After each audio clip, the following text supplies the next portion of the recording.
En Nochebuena, mi padre me echó de casa a los 17 años por un Rolex de 800.000 pesos robado que yo nunca toqué. 4 años después, el abuelo reveló la verdad. Mientras mi familia se enfrentaba al desahucio, al divorcio y a la humillación pública, él me convirtió en la única heredera de todo lo que intentaron robar. Hola, Reddit. Mi padre me echó en Nochebuena por algo que no hice. Construí una vida sin él y pensé que lo había dejado todo atrás, pero las mentiras y la codicia de mi familia se derrumbaron años después. Antes de llegar a eso, permítime empezar desde el principio. Mi nombre es Celeste P. Colmenares. Tengo 21 años y esta noche conduzco de vuelta a la Ciudad de México, la ciudad que juré que nunca volvería a ver. Hace 4 años, mi familia me echó en Nochebuena. Hoy, vuelvo a casa para el 75 cumpleaños de mi abuelo Alberto, la primera vez que veré a mis padres y a Ana desde aquella noche. La autopista está vacía, el cielo amoratado por las nubes de invierno, y cuanto más me acerco, más pesado siento el pecho. Ya no soy aquella chica de 17 años. Creé un pequeño negocio de comercio electrónico, me gané mi independencia y construí una vida sin ellos. Pero ninguna cantidad de éxito cambia lo profundo que fue el corte de esa traición. En aquel entonces, la casa en Lomas de Chapultepec era un caos mucho antes de esa noche. Mi madre, Lidia, estaba obsesionada con las apariencias, decoraciones perfectas, cenas perfectas, mentiras perfectas. Mi hermana, Ana, era la hija predilecta, malcriada, dramática y cruel de maneras que solo los hermanos pueden ser. Si respiraba mal, se burlaba de mí. Si me quedaba callada, me llamaba inútil. Lidia siempre la apoyaba. Mi padre, Esteban, era un abogado poderoso que aterrorizaba a los jueces y arrollaba a sus oponentes, pero en casa guardaba silencio. En lugar de establecer límites, dejaba que ellas llevaran la voz cantante. Si Lidia decía que yo era perezosa, él estaba de acuerdo. Si Ana decía que yo era una decepción, él miraba hacia otro lado. Aprendí a vivir a su alrededor, no con ellos. Pasé la mayor parte de ese diciembre inmersa en solicitudes de becas, reuniendo ideas para un pequeño negocio en línea que esperaba que me sacara de esa casa. Tarde en la noche, cuando la casa dormía, me deslizaba en el despacho de Esteban para imprimir formularios e investigar. Era el único lugar con una impresora que funcionaba y una conexión wifi decente. La Nochebuena llegó fría y quebradiza. El árbol brillaba en un rincón. La casa se llenó del olor a canela y pino. Lidia estaba en modo anfitriona, ladrando órdenes y puliendo copas de vino como si el papa viniera a cenar.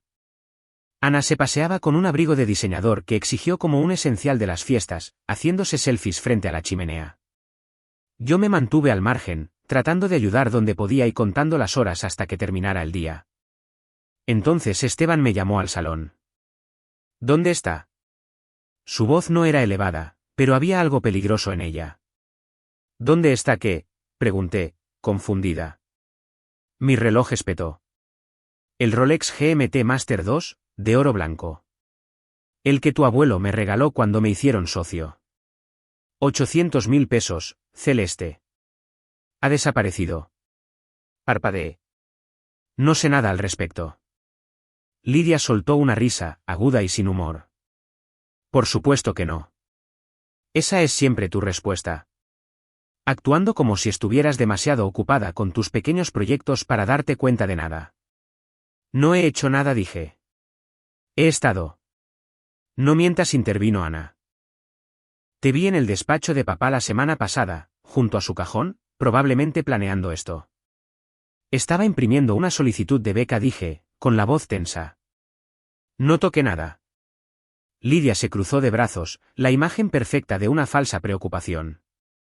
Has estado merodeando durante semanas. Desesperada, reservada.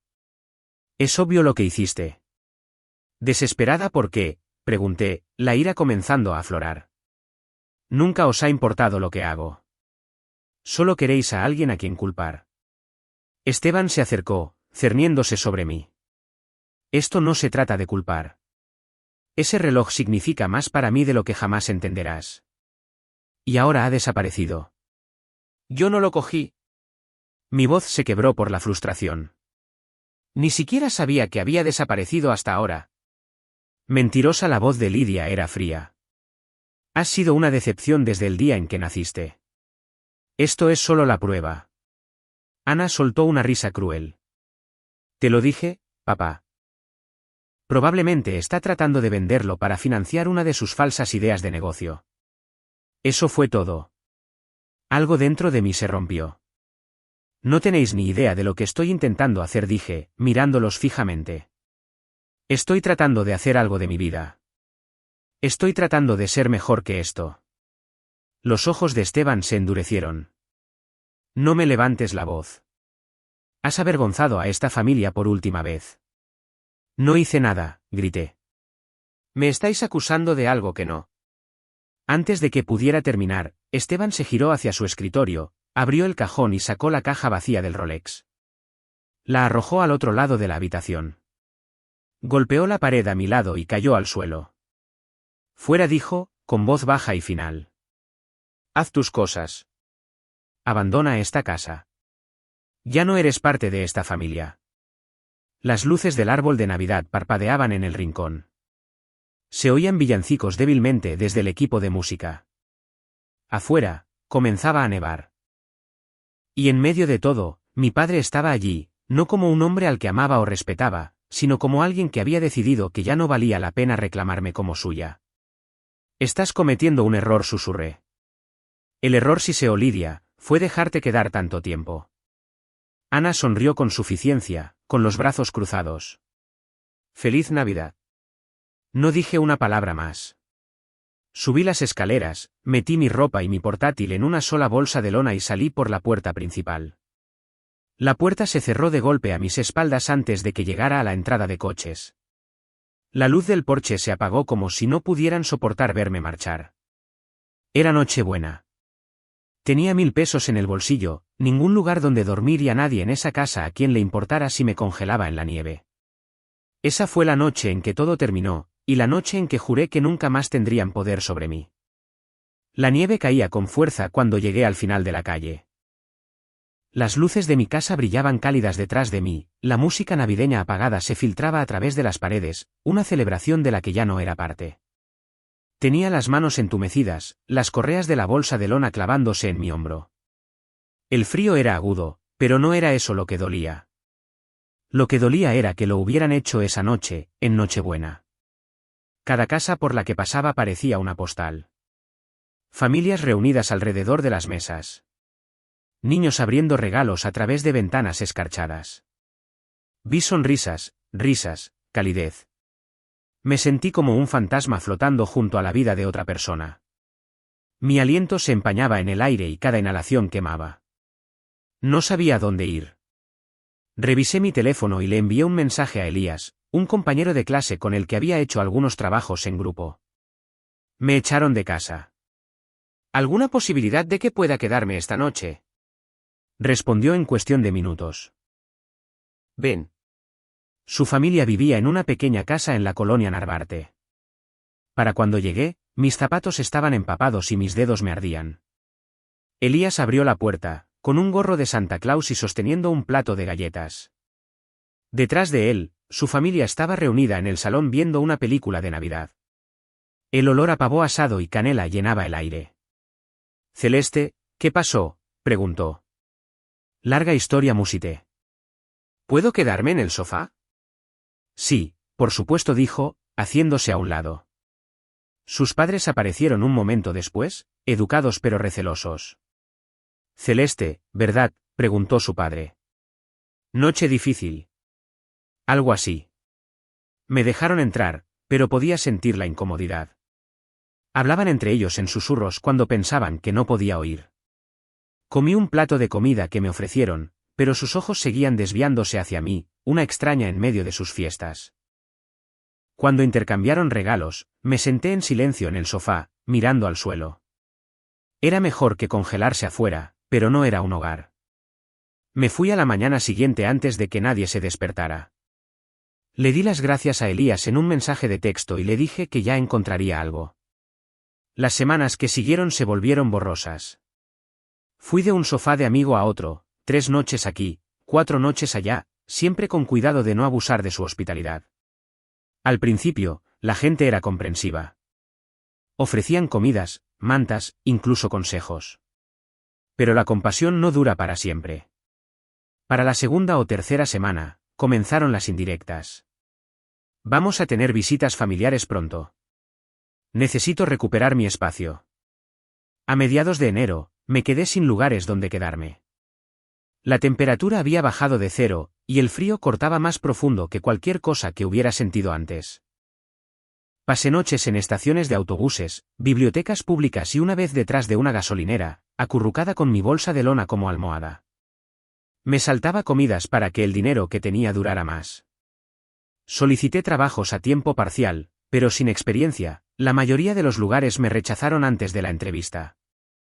3 semanas después de ser expulsada, decidí volver a la casa, no para hablar con nadie, solo para coger mi viejo portátil del garaje. Era mi única herramienta para las solicitudes de becas y las búsquedas de empleo.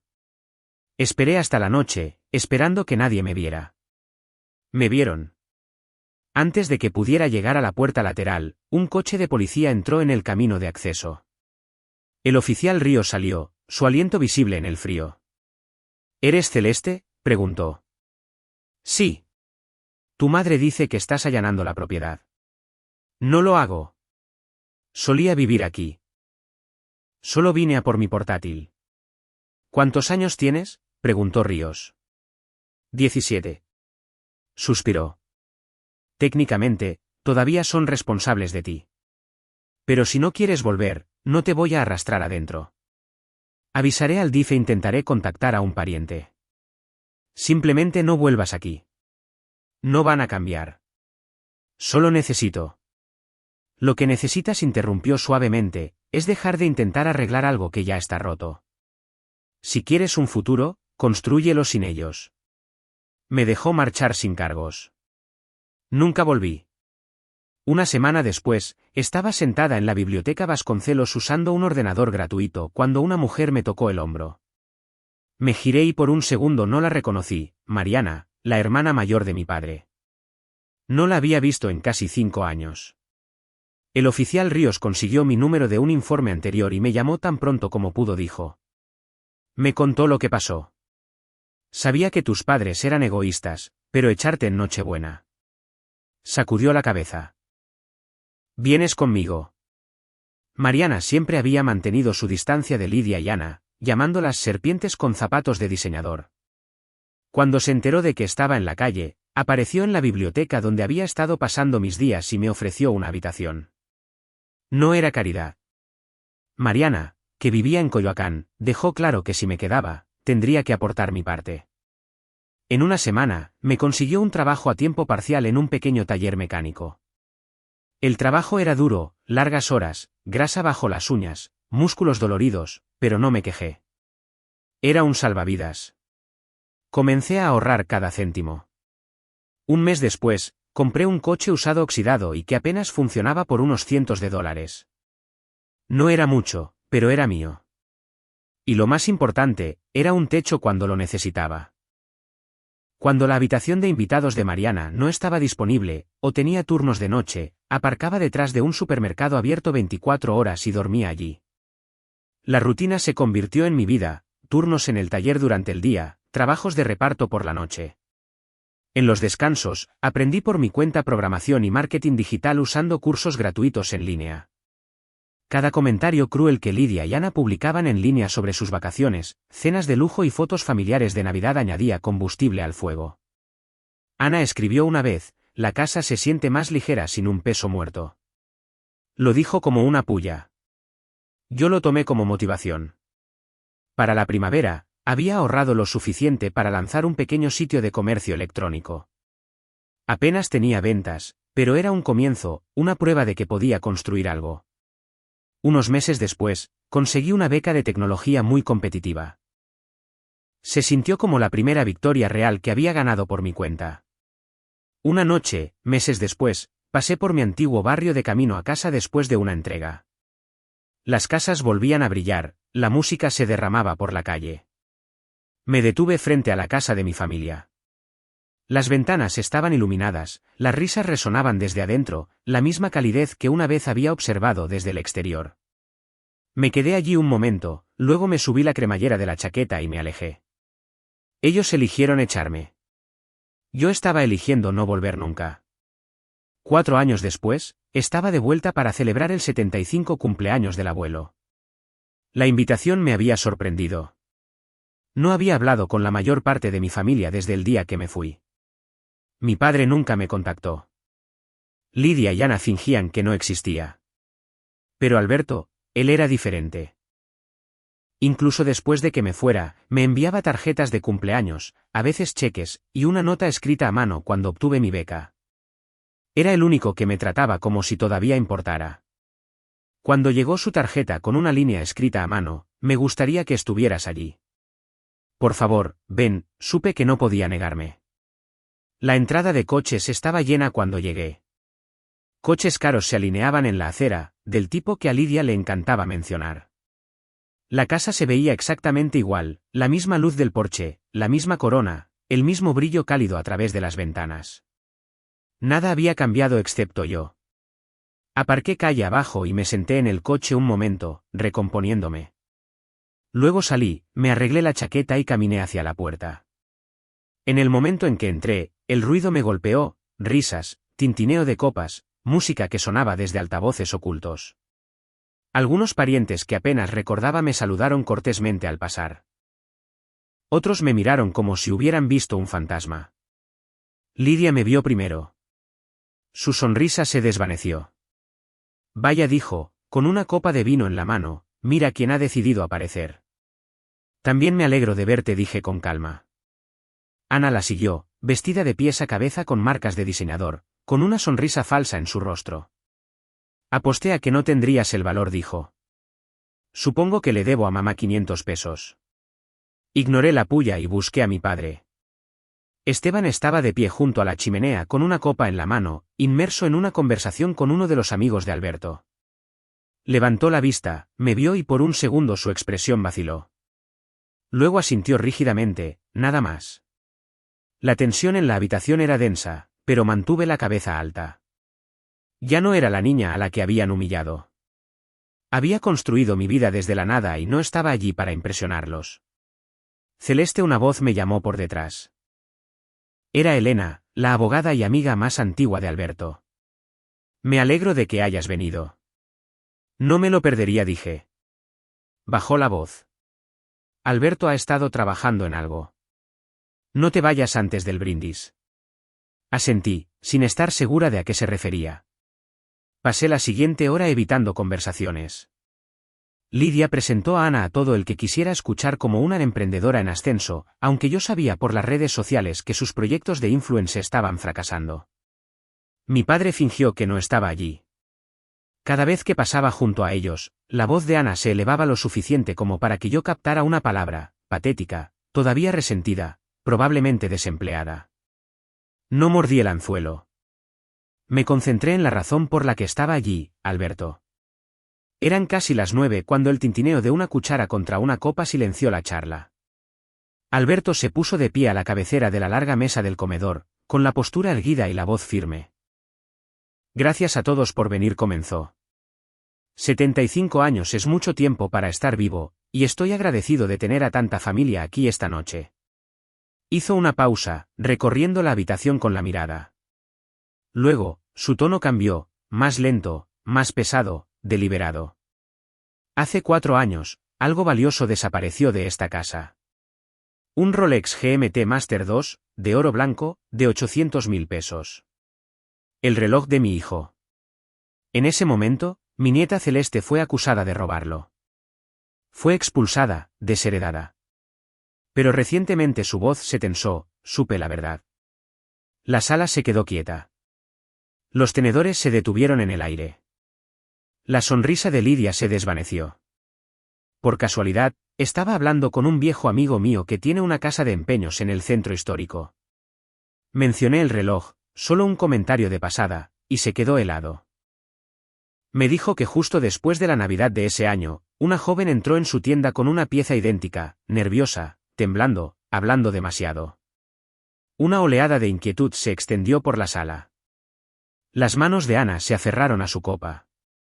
Le mostré una foto del reloj desaparecido, continuó Alberto. No dudó. Mismo modelo, mismo número de serie y grabado. ¿Y el nombre en la documentación? Hizo una pausa, dejando que el silencio se alargara. Ana Álvarez. La sala estalló en susurros. El rostro de Lidia perdió todo el color. La mano de Esteban tembló al dejar su copa. Ana miraba al suelo, paralizada.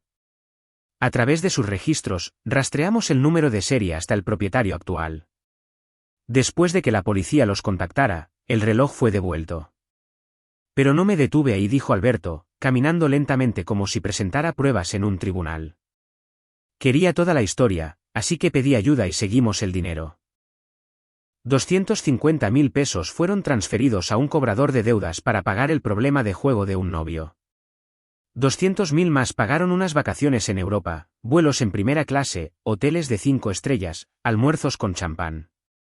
Y 180.000 se desvanecieron en un esquema de criptomonedas que colapsó en semanas. Nadie hablaba. El único sonido era el tic-tac del reloj de pie en el rincón. Y mientras todo esto sucedía, dijo Alberto, su voz elevándose ligeramente, la persona a la que todos elegisteis culpar, a la que llamasteis mentirosa y ladrona, intentaba sobrevivir sin nada. Celeste perdió su hogar, su familia y 4 años de su vida por una historia que ninguno de vosotros cuestionó. Se volvió hacia mí. Esta noche, quiero que esa historia se corrija. Celeste, eras inocente. Siempre lo fuiste. La sala estaba en silencio. Los labios de Lidia se movieron, pero no salieron palabras. Esteban miraba la mesa, incapaz de mirarme. Los ojos de Ana estaban vidriosos por el shock, su rostro pálido. Sentí una docena de ojos sobre mí, pero no hablé. No lo necesitaba. La verdad había estado enterrada durante 4 años, y ahora estaba desnuda en el centro de la habitación para que todos la vieran. Me quedé lo suficiente para agradecerle a Alberto en voz baja. Luego me escabullí antes del postre, el aire frío de la noche me golpeó como una ola. No quería ver las consecuencias. No quería disculpas. La gente dentro de esa casa ya me había mostrado quiénes eran. Mientras caminaba por la entrada de coches, me di cuenta de que algo había cambiado. Durante años, había llevado el peso de su traición como una cadena. Pero ahora, mientras la nieve crujía bajo mis botas y la casa se desvanecía en la distancia detrás de mí, me sentí más ligera. Habían intentado enterrarme con mentiras. Esta noche, la verdad me había desenterrado. No supe de mi padre durante 3 días después de la fiesta de Alberto. Luego comenzaron los mensajes. Al principio, estaban llenos de disculpas, largos y desesperados mensajes de texto sobre cómo no conocía toda la historia, cómo se arrepentía de todo, cómo quería arreglarlo. Luego cambiaron. El tono se volvió más frío, más enfadado. Me acusó de poner a Alberto en su contra, de lavar el cerebro a la familia, de humillarlos frente a sus amigos. Ignoré todos y cada uno. Entonces Alberto me pidió que me reuniera con Esteban solo una vez. En contra de mi buen juicio, le envié a mi padre una dirección, una pequeña cafetería cerca de la biblioteca Vasconcelos donde solía estudiar. Cuando entré, él ya estaba allí, sentado en una mesa de la esquina con una taza de café a medio terminar. Parecía cansado, más viejo de lo que recordaba, pero todavía había esa misma intensidad en sus ojos. El mismo hombre que me había echado en Nochebuena ahora se sentaba frente a mí como si nada hubiera pasado. Celeste dijo, levantándose como si fuéramos viejos amigos. Solo hablemos, respondí, tomando asiento. Hubo una larga pausa antes de que volviera a hablar.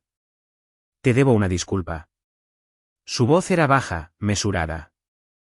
Me equivoqué sobre el reloj, sobre esa noche, sobre muchas cosas. No respondí. Quería escuchar qué más tenía que decir. Pensé que estaba haciendo lo mejor, continuó. Creí lo que me dijeron. Y cuando te vi en mi despacho, dejé que mi ira se apoderara de mí. Te fallé como padre. Por un momento, casi le creí, pero luego su tono cambió, sutil al principio, luego más agudo. Pero tienes que entender, dijo, inclinándose hacia adelante. Estaba bajo mucha presión. Lidia en un oído, Ana en el otro. Y no sabía qué creer. Y ahora has ido y has puesto a mi propio padre en mi contra. ¿Tienes idea de lo que ese brindis me hizo? Las palabras golpearon como una bofetada. Lo que te hizo a ti, repetí. Dijo la verdad. Eso fue lo que hizo. Exhaló bruscamente. No necesitabas hacerlo público. Podrías haber manejado esto en privado. En lugar de eso, me humillaste a nuestra familia. Nuestra familia, resoplé. ¿La misma familia que me llamó ladrona y me echó a la nieve sin pensarlo 2 veces? ¿La misma gente que me ignoró durante 4 años mientras yo dormía en el suelo y trabajaba en 2 empleos para sobrevivir? Apretó la mandíbula. Celeste, estoy tratando de arreglar esto. No dije. Estás tratando de arreglar cómo se ve. Hay una diferencia. La conversación pasó rápidamente de la calma a la confrontación. Golpeó ligeramente la mesa con la palma de la mano. No entiendes lo que es que todo lo que has construido se desmorone por un error. Perdí clientes. Los amigos dejaron de llamar. La gente piensa que soy un tonto. Eres un tonto, dije, las palabras saliendo de mi boca antes de que pudiera detenerlas. Creíste una mentira porque era más fácil que creerme a mí. Y ahora estás pagando por ello. Cuida tu tono, espetó, la vieja autoridad volviendo a su voz. No, dije en voz baja, poniéndome de pie. Ya he terminado de cuidar mi tono. Me echaste como basura. Dejaste que destruyeran mi nombre. Ni siquiera respondiste a mis mensajes cuando te rogué que me escucharas. Y ahora que la verdad ha salido a la luz, todavía intentas culpar a alguien más. El silencio entre nosotros era agudo. La gente en las mesas cercanas comenzaba a mirar. Esteban miró a su alrededor, avergonzado, y luego se inclinó. Te estoy pidiendo que sigas adelante, dijo. Todavía somos familia. Podemos reconstruir. Familia, repetí, mi voz baja. La familia te protege. La familia escucha. La familia no echa a una joven de 17 años en Nochebuena sin pruebas. Su voz se endureció. Estás siendo dramática. Ya dije que lo sentía. No, dije, girándome hacia la puerta. Dijiste que sentías que te hubieran pillado. No que sentías lo que hiciste. Él también se puso de pie, con el rostro sonrojado. ¿Crees que eres mejor que yo ahora porque Alberto te está dando dinero? ¿Porque conseguiste algunas becas? No creo que sea mejor que tú, respondí. Solo sé que nunca seré como tú. Algo en sus ojos cambió, ira, orgullo, quizás incluso miedo. Pero no se detuvo. Un día te arrepentirás de esto. Un día entenderás cuánto sacrifiqué. Lo miré fijamente durante un largo momento antes de responder. No sacrificaste nada. Desechaste a tu hija. Me di la vuelta y caminé hacia la puerta. Gritó mi nombre, pero no miré hacia atrás. Afuera, el aire invernal me mordió la cara. Debería haber sentido ira, pero no fue así. Lo que sentí en cambio fue claridad. Claridad fría e inquebrantable. Mi padre no había venido a disculparse. Había venido a reescribir la historia. Quería el perdón sin responsabilidad, la redención sin consecuencias. Y por primera vez en mi vida, me di cuenta de que no le debía ninguna de las dos cosas. Saqué mi teléfono del bolsillo y bloqueé su número. El ciclo terminaba aquí. Pasaron 2 semanas después de la confrontación en la cafetería. No había sabido de mi padre desde el día en que me marché, y pensé que ese podría ser el final. Pero entonces Alberto llamó. Su voz era tranquila, pero había algo deliberado bajo la superficie. Necesito que vengas a casa, dijo. Hay algo de lo que debemos hablar en privado. Cuando Alberto usaba ese tono, nunca era para una charla trivial. Conduje hasta allí a la mañana siguiente, sin saber qué esperar.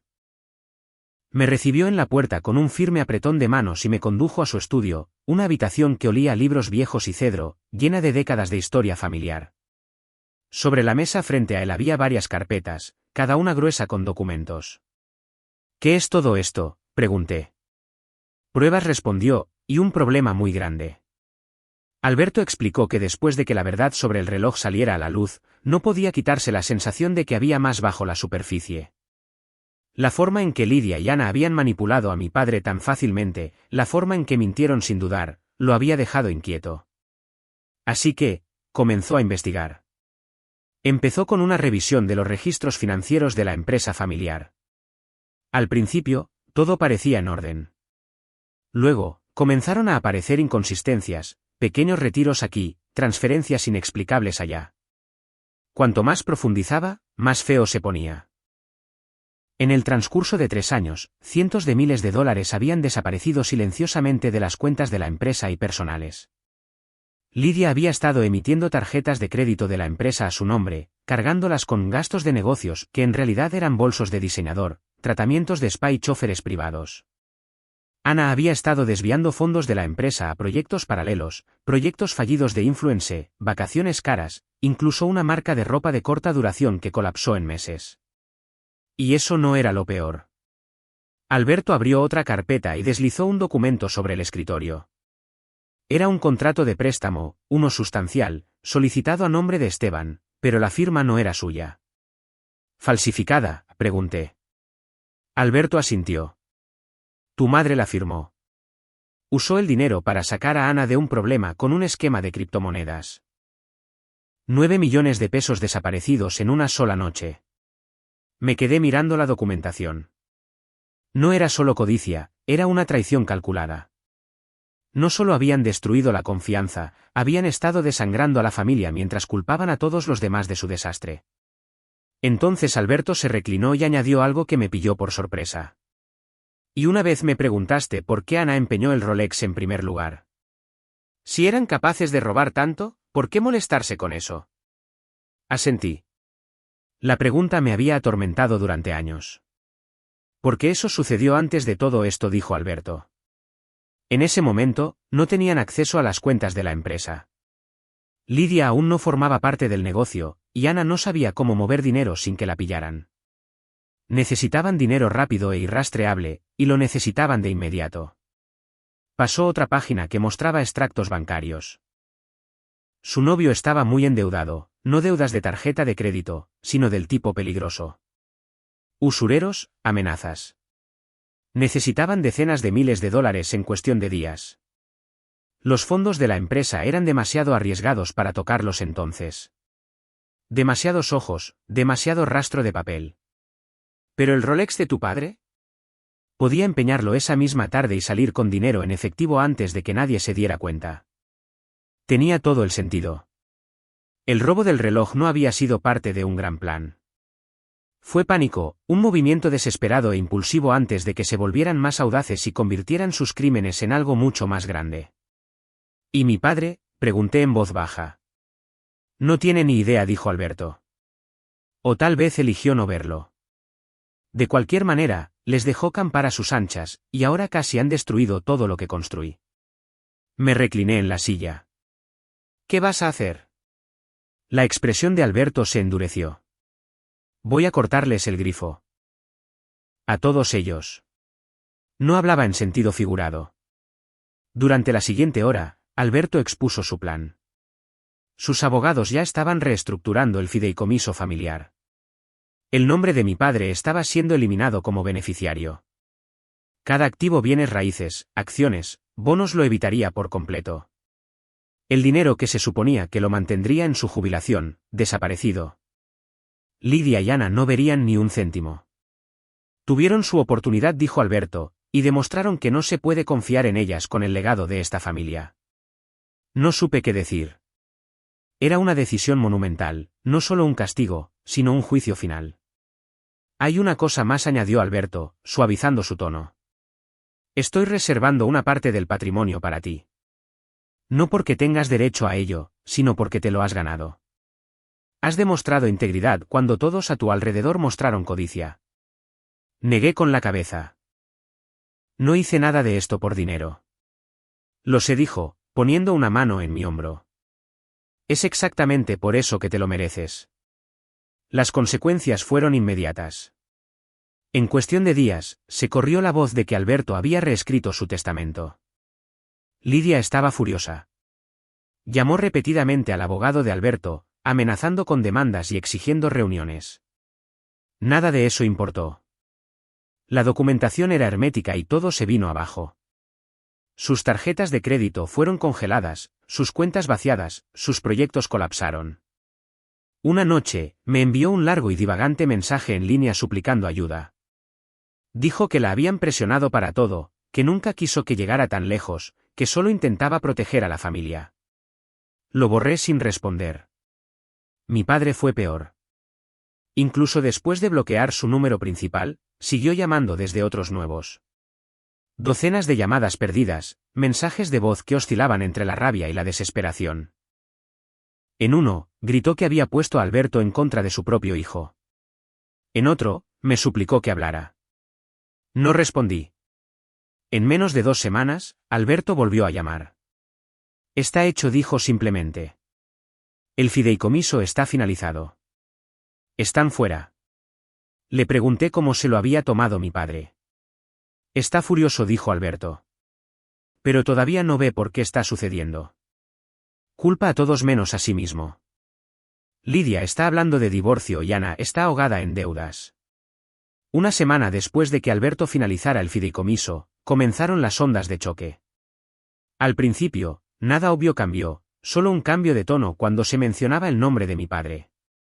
Las llamadas dejaron de ser devueltas. Las reuniones se reprogramaron, y la gente a la que una vez llamó amigos de repente estaba demasiado ocupada. Era el tipo de silencio que siempre precede a que todo se desmorone. En 2 semanas, aparecieron las primeras grietas. La noticia de los cambios en el fideicomiso había llegado a su bufete de abogados, y los rumores se extendieron por la comunidad legal. Siguió una auditoría interna. Se dijo que era rutinaria, pero todos sabían por qué se estaba haciendo. Los investigadores revisaron los registros, y pronto, los patrones comenzaron a emerger: transferencias no autorizadas, gastos no aprobados, fondos desaparecidos. Aún no se había hecho público, pero se veía venir. Para el segundo mes, la situación explotó. Los medios de comunicación se enteraron, y los titulares fueron brutales: familia de destacado abogado vinculada a mala conducta financiera, se inicia investigación sobre las propiedades de Colmenares y asociados. Cada detalle de su plan salió a la luz. El nombre de Lidia se vinculó con la malversación. La marca de influencer de Ana fue expuesta como una empresa fantasma, y la reputación de mi padre, construida durante décadas, quedó destrozada en días. El bufete lo suspendió pendiente de investigación. Los reguladores estatales abrieron un caso. Los clientes rompieron lazos. La gente a la que una vez había guiado no le devolvía las llamadas. El hombre que una vez aterrorizó las salas de los tribunales de repente no tenía a nadie de su lado. El tercer mes fue peor. Los acreedores llamaban a diario. Las cuentas fueron congeladas. Los patrocinios desaparecieron. Los proyectos de Ana colapsaron uno tras otro. La imagen cuidadosamente cultivada de Lidia se desmoronó. Galas de caridad, cenas de alta sociedad, círculos exclusivos, desaparecidos. Por esa época, los abogados de Alberto comenzaron el proceso de reclamar la casa familiar. Llevaría tiempo, pero el resultado era inevitable. Para el 5.º mes, la humillación se hizo pública. Cuando llegó el aviso de desahucio, Ana perdió por completo la cabeza. Irrumpió en la propiedad de Alberto, gritando que estaba destruyendo a la familia. Alberto escuchó en silencio antes de interrumpirla con una sola frase: la familia no falsifica firmas. La familia no vacía cuentas ni incrimina a su propia sangre. Este es el resultado de vuestras elecciones. La casa salió al mercado semanas después. El todoterreno de lujo de Ana fue embargado. Lidia fue fotografiada gritando a los cobradores de deudas, y las fotos se hicieron virales. La familia que se había obsesionado con las apariencias se había convertido en un espectáculo público. Ana intentó una última vez salvar su imagen. Lanzó una campaña de segunda oportunidad en línea, llorando ante la cámara sobre el crecimiento y el aprendizaje de los errores. Fracasó al instante. Los patrocinadores desaparecieron, los seguidores se esfumaron, y ella borró todo en silencio. A Lidia no le fue mejor. Sin dinero y sin nadie dispuesto a asociarse con ella, se desvaneció del mundo social que una vez gobernó. Para el 6.º mes, Lidia solicitó el divorcio. Acusó a Esteban de negligencia emocional y traición, esperando una compensación. Pero los abogados de Alberto habían cerrado todas las lagunas. Las cuentas estaban congeladas, el fideicomiso era intocable y no quedaba nada para que ella ganara. La vida profesional de Esteban también había terminado. Ningún bufete lo contrataría. Su nombre era tóxico. El hombre que una vez predicó el control ahora no tenía ninguno. Me dejó un mensaje de voz que nunca respondí. Se fue, dijo en voz baja. Les di todo. Lo escuché una vez antes de borrarlo. Todavía no lo entendía. Les había dado todo a ellos en lugar de a mí, y ahora no tenía nada. Para el 8º mes, estaban irreconocibles. Ana trabajaba en una tienda por el salario mínimo.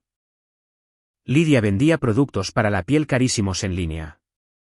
Esteban, despojado de riqueza y reputación, vivía solo en un pequeño y destartalado apartamento. Lo vi una vez por accidente en un supermercado. Parecía más viejo y más pequeño, como si el peso de cada decisión que había tomado finalmente lo hubiera aplastado. Intentó hablar, pero seguí caminando. No quedaba nada que decir. Alberto parecía más ligero cuando hablábamos. Fue difícil de ver, admitió una tarde, pero a veces la única forma de detener la podredumbre es dejar que se derrumbe bajo su propio peso. Tenía razón. Ninguno de nosotros los había destruido. No habíamos necesitado hacerlo. Lo habían hecho ellos mismos, una decisión egoísta tras otra. Su caída no fue ruidosa ni dramática. Fue lenta, humillante y final. Y por primera vez desde que tenía 17 años, ya no estaba enfadada. Era libre. La vida después de su colapso fue tranquila, casi inquietantemente tranquila. Por primera vez en años, no había mensajes de enfado, ni manipulación, ni chantajes emocionales, solo silencio. Y en ese silencio, comencé a construir una vida que no tenía nada que ver con ellos. Corté todo punto de contacto, cambié mi número, dejé de revisar el correo electrónico antiguo y les dije a los parientes que no quería noticias. No se trataba de venganza. Simplemente no quería que su caos se infiltrara en el futuro que intentaba crear. El trabajo se convirtió en mi enfoque. El título por el que había luchado finalmente dio sus frutos, y ascendí rápidamente en una empresa de ciberseguridad. Lideré proyectos, contraté a mi propio equipo y me gané el respeto que una vez había suplicado. Cada hito se sentía como una prueba de que había construido algo completamente por mi cuenta. También viajé, no para escapar, sino para vivir. Desde los templos de Chichén Itzá hasta las montañas de la Patagonia, cada nuevo lugar me recordaba lo lejos que había llegado desde aquella noche. La chica que una vez se sentó en su coche helado en Nochebuena ahora estaba en lugares con los que solo había soñado, escribiendo su propia historia. Alberto y yo nos unimos más. Ya no era solo mi abuelo, era mi ancla. Hablábamos a menudo sobre el futuro del negocio familiar, y por primera vez, yo era parte de ese futuro.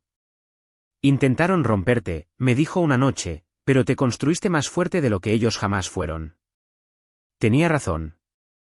Casi un año después, llegó una carta. Era de mi padre. Solo la letra me dejó helada. Dentro, lo admitía todo, la traición, las mentiras, la ceguera, y dijo las palabras que una vez pensé que nunca oiría: lo siento. Escribió sobre cómo Lidia se había vuelto a casar y se había marchado sin decir palabra, como Ana apenas le hablaba, cuán vacía se había vuelto la vida.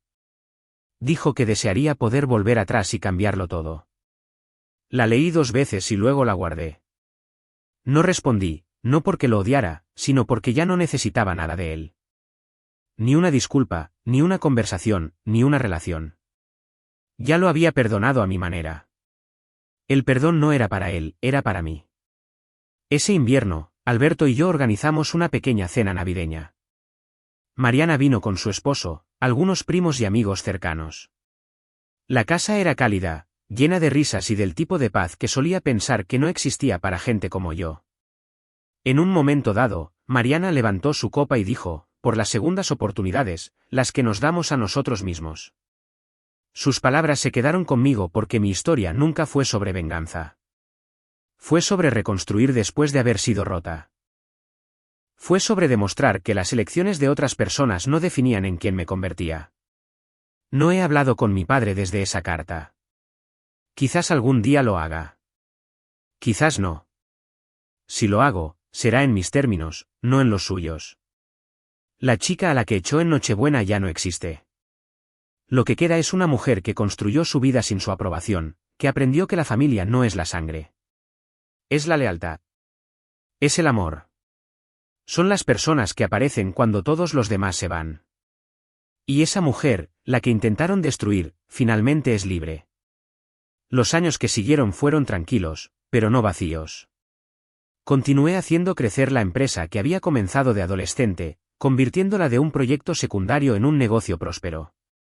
Aprendí a invertir, a gestionar, a guiar a otros que habían sido desechados por sus propias familias. Mi equipo se convirtió en mi segundo hogar, mi propia versión de la familia que siempre había querido. Cada diciembre, Alberto y yo teníamos un ritual. Íbamos en coche a la ciudad, nos deteníamos en la misma pastelería y pedíamos su pan de jengibre favorito. Luego nos sentábamos en un banco del parque con vistas al río y observábamos las luces reflejarse en el agua. Me contaba historias sobre su juventud, sus errores, sus victorias, el amor que perdió y encontró de nuevo con mi abuela. Me dijo una vez, el mundo siempre pondrá a prueba tu integridad, Celeste, pero nunca perderás lo que construiste con honestidad.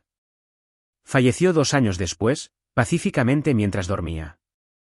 Tenía 78 años. Su funeral fue pequeño, elegante y privado, tal como él lo quería. Pronuncié el panegírico, y por primera vez en mi vida, hablé frente a toda la familia, no como la oveja negra que habían desechado, sino como la que llevaba su nombre hacia adelante. Después del servicio, el abogado de Alberto se reunió conmigo y con Mariana. Cuando me entregó el sobre, ya sabía lo que era. Alberto me había dejado todo a mí, el fideicomiso, las propiedades, el negocio, todo. Mariana sonrió suavemente. Siempre dijo que tú serías la que lo mantendría vivo. Por un momento, el peso de todo fue abrumador. No sentí orgullo. No sentí triunfo. Solo sentí paz. Porque lo que había construido con Alberto no se trataba de una herencia, se trataba de redención. Unas semanas después, recibí otra carta, esta vez de Ana. Era corta, escrita a mano en papel barato. Celeste, sé que soy la última persona de la que quieres saber algo. Solo quería decir que lo siento. No te merecías lo que hice. Nada de ello. Lo he perdido todo, mi casa, mi matrimonio, mi reputación. Pero supongo que necesitaba perderlo todo para darme cuenta de lo que tenía. No espero tu perdón. Solo espero que seas feliz. Ana. La miré durante mucho tiempo antes de doblarla cuidadosamente y guardarla en un cajón. Era más de lo que esperaba y demasiado tarde para importar. Pero había algo extrañamente liberador en leer sus palabras. No porque la perdonara, sino porque ya no tenía que odiarla. Lidia nunca se puso en contacto. Se casó con un hombre rico 15 años mayor que ella y se mudó a Playa del Carmen, donde vivió el resto de su vida fingiendo que nada de aquello había sucedido. Construyó nuevas mentiras sobre las viejas, una reina sin reino.